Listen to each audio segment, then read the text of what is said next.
அனைவருக்கும் வணக்கம். ஒரு நல்ல மனிதனாக நாம் நம்மை உணர்வது ஒரு சிக்கலான மற்றும் அத்தனை எளிதில் கிடைக்காத அனுபவம். அப்போ நம் குணத்தை நாம் எப்படி புரிந்து கொள்வது? நாம் நல்லவரா என்பதை எப்படி தெரிந்து கொள்வது? அதை பற்றி தான் இந்த பதிவில் நம்ம பார்க்க போகிறோம். உள்ளார்ந்த நன்மை. மக்கள் இயல்பாகவே தாங்கள் நல்லவர்கள் தான் என்று நம்புகிறார்கள். ஒரு கோயிலுக்கு போகும்போது வெளியே உட்கார்ந்து இருக்கும் நபர்களுக்கு எந்த ஒரு எதிர்பார்ப்பும் இன்றி தர்மம் போடுவதிலிருந்து ஆபத்தில் இருப்போரை எந்த ஒரு எதிர்பார்ப்பும் இல்லாமல் காப்பாற்றுவது போன்ற விஷயங்கள் வரை நம் உள்ளத்தில் எங்கோ ஒரு ஓரத்தில் நாம் இன்னும் நல்ல மனிதனாக தான் இருக்கிறோம் என்று உணர்கிறார்கள். ஒரு நல்ல நபரின் குணங்கள். எது நல்லது என்பது கலாச்சார ரீதியாக மாறுபடும். ஆனால் சில பண்புகள் உலகளவில் மதிக்கப்படுகின்றன. இரக்கம், பரிதாபம், நேர்மை மற்றும் அக்கறை ஆகியவை இதில் அடங்கும். இந்த குணங்களை பற்றி சிந்திப்பது உங்களுடைய நற்குணத்தை அளவிட உதவும். காரணம், இந்த விஷயங்கள் எல்லாம் உங்களுக்கு இயல்பாகவே தோன்றினால் வேறு யாரும் உங்களுக்கு சான்றிதழ் அளிக்க தேவையில்லை. நீங்கள் உண்மையிலேயே நல்லவர் என்பது உங்களுக்கே தெரியும்.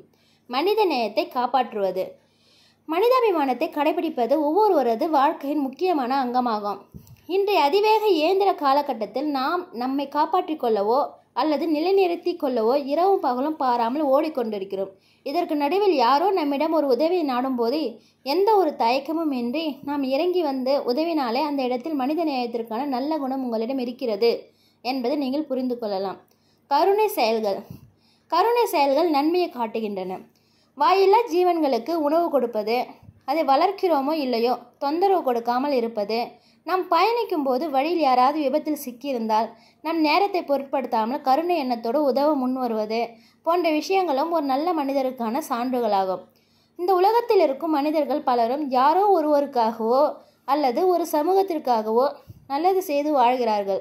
சில மனிதர்கள் நாம் இப்போதைக்கு இந்த நல்ல காரியத்தை, அது தானமோ தர்மமோ உதவியோ செய்தால் பின்னால் நமக்கு பெரிய நன்மை உண்டாகும் என்ற எண்ணத்தில் இருப்பார்கள். அது இறுதியில் நம் சுயநலத்தை தான் வெளிக்காட்டுகிறது, தவிர அது உண்மையான நல்ல குணம் இல்லை. சரி, இந்த பதிவு முழுசாக கேட்டுட்டீங்க. நீங்கள் சொல்லுங்கள், நீங்கள் நல்லவரா கெட்டவரா என்பதை கமெண்ட் பாக்ஸில் சொல்லுங்கள். நன்றி, வணக்கம்.